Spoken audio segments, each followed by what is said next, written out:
Buongiorno a tutti. Sabato dall'Isola Margarita, una giornata meravigliosa come sempre, sole alto, 30 gradi e grazie a Dio si respira un'aria di mare incredibile. Oggi dopo tanto tempo sono a commentare un altro degli articoli spazzatura su questa meravigliosa isola, anzi è una piccola new entry perché solitamente ce l'hanno col Venezuela, oggi ce l'hanno con Isla Margarita. Ieri è uscito su Repubblica un articolo, questo, dove dice che Isla Margarita è alla rovina, che le spiagge sono piene di macerie, che gli alberghi sono finiti, che ci sono i negozianti che muoiono di fame. E come sempre la informazione dei giornali governati dal potere e governati dall'Europa mette il suo ditino raccontando un sacco di frottole. Allora dice, vabbè, se lo dice la Repubblica come ai tempi, no, se lo dice la televisione sarà vero. No, non è vero, perché io vivo qui da tanti anni e vi posso spiegare tutto quello che succede giornalmente, come in effetti lo faccio con i video. Quando dicono che questa è un'isola ormai abbandonata dal Signore, tenete presente che, vi faccio un esempio per tutti, sto ricevendo giornalmente italiani che vivono a Tenerife. Questo è importante perché mi parlano di una situazione, parole loro, in Europa non si può più vivere, e quindi vengono qui per turismo ma anche per cercare un famoso piano B. Prova ne è il fatto che l'altro giorno per un amico sono andato a firmare un foglio, perché qui quando uno straniero compra va in un ufficio particolare dove viene convocato per un'intervista per sapere di dove arrivano soldi, per i controlli che da noi si chiamerebbero i controlli sui fondi, sulla la veridicità dei fondi, o come diavolo si chiama. Bene, sono stato 40 minuti in fila prima di entrare perché lo spazio tipo reception di questo ufficio era pieno di russi, cinesi, europei. Europei intendo italiani, spagnoli, inglesi, portoghesi, che erano tutti lì per poter firmare questo foglio, fare questa intervista con le autorità e ricevere il permesso per comprare. Il giornalista parla di che non esiste più turismo perché non vengono gli americani. E chi se ne frega se vengano americani? Americani e canadesi, tutto quello che è la parte dell'America del Nord, non vengono in Venezuela dai tempi di Chavez.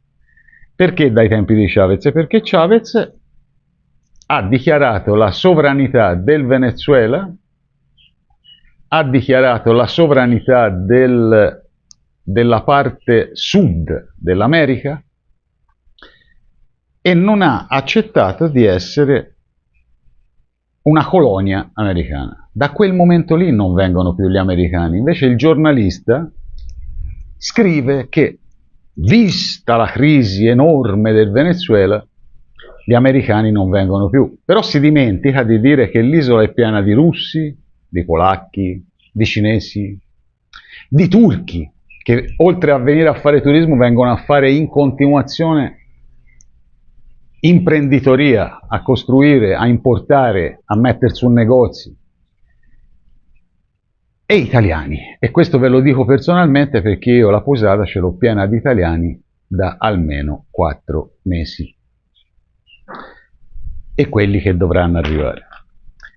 A parte il turismo, fa l'esempio della Santiago Marigno. La Santiago Marigno era un po' il salotto buono dell'isola, era il centro dove c'erano i negozi migliori, dove dalle nostre parti si direbbe si va a fare una passeggiata 2 vasche in centro.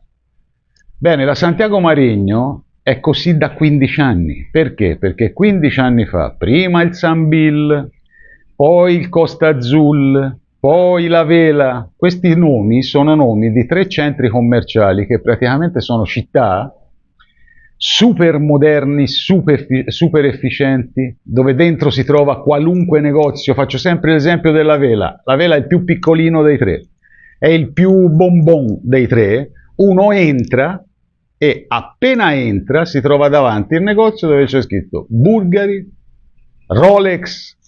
Con questo vi ho detto tutto. Però il giornalista parla di una via dove prima c'erano negozi e ora non ci sono più. Parla del Laguna Marre. Il Laguna Marre era un hotel tutto incluso, un hotel tipo centro, tipo questi hotel dove si entra dentro e si sta lì, piscine, discoteche, storie e compagnia bella. Molto bello, era meraviglioso davanti al mare e è stato chiuso, però si dimentica di dire che nell'isola ci sono alberghi nuovi, enormi, bellissimi, ristrutturati. Faccio degli esempi, potete andare a vederli su internet. Aria, Ikin, Unique, Margarita Village, senza parlare del Tibisay e di tutta la parte downtown che sembra di essere a Miami. È nuovo di zecca, c'è dentro un casino e quindi. Ora, il mondo, caro giornalista della Repubblica, che nella tua follia ti sei oltretutto dimenticato di firmarti, perché non si sa chi sei che scrivi queste stronzate, il mondo cambia.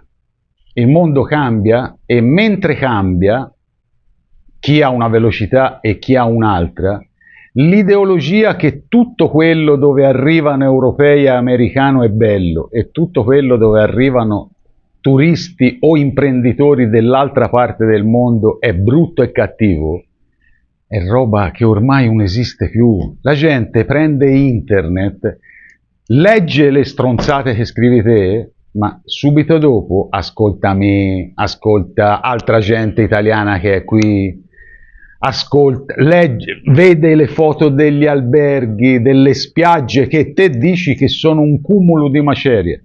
Ora, proprio dedicato a te, caro giornalista della Repubblica, farò un giro nei prossimi giorni dell'isola e te le faccio vedere i cumuli delle macerie che ci sono sulle spiagge. Sono spiagge meravigliose, spiagge super pulite, spiagge, grazie a Dio, che sono mantenute dal governo senza tante storie e in una maniera naturale e pubblica. Perché non scrivi un bell'articolo su quelle belle spiagge dalle parti tue, mie anche, purtroppo, dove non si trova più un buchino per mettersi a sedere con un ombrellone o con un asciugamano, perché o si dà il sessantino, il cinquantino, il quarantino a seconda delle località, o se non nemmeno il bagno al mare si può più fare. Qui non ce n'è cumuli di macerie, qui c'è sabbia bianca, mare caraibico e soprattutto 30 gradi tutto l'anno. Lo so che ti gira le palle perché sei in un ufficino davanti a un computer a scrivere stronzate a Milano, ma non è colpa nostra. Perché non scrivi, visto che devi stare nell'ufficino davanti al computer, perché non scrivi che ieri in Italia nessuno ha potuto prelevare 100 lire da un bancomat perché era tutto bloccato? E magari mettici la firma, così almeno si sa con chi rifarsela. Bene, detto questo, il concetto, la morale è sempre quella, far merenda con girella, si diceva una volta, invece no. La morale qui è un'altra, la morale è che mentre voi raccontate che noi qui in Venezuela in generale, ma a Margarita in particolare per quanto mi riguarda, si vive in una dittatura ideologica, si vive sotto un tiranno che non ci fa nemmeno dire cosa si pensa, noi qui si vive senza padroni. Gli stessi padroni che a te t'hanno detto, chiamandoti, dice guarda vieni qua, sarà meglio scrivere qualcosa contro quei brutti e cattivi che stanno laggiù. Se a te o a qualcuno dei tuoi vi rimane un dubbio, io sono a disposizione per invitarvi qui, non spendete una lira, invitarvi qui, farvi stare dal re qui, a Margarita, però con un cambio, che a vedere l'isola vi ci porto io, così mentre scrivete che le spiagge, che gli alberghi, che i negozi, che tutti muoiano di fame, mentre voi scrivete queste cose, io vi faccio vedere esattamente il contrario. Signori, venite a Margarita, qui c'è il mio numero di WhatsApp e promesso, parola di Boy Scout, vedete il contrario esatto e vivete il contrario esatto di quello che ha scritto questo signore. Dico questo signore, mi verrebbe un altro termine o chiamarlo per nome, però ripeto, è talmente convinto di quello che scrive che non si è nemmeno firmato. Bene, andiamo avanti, viva Margarita, viva Venezuela e soprattutto viva l'informazione libera. Alla prossima!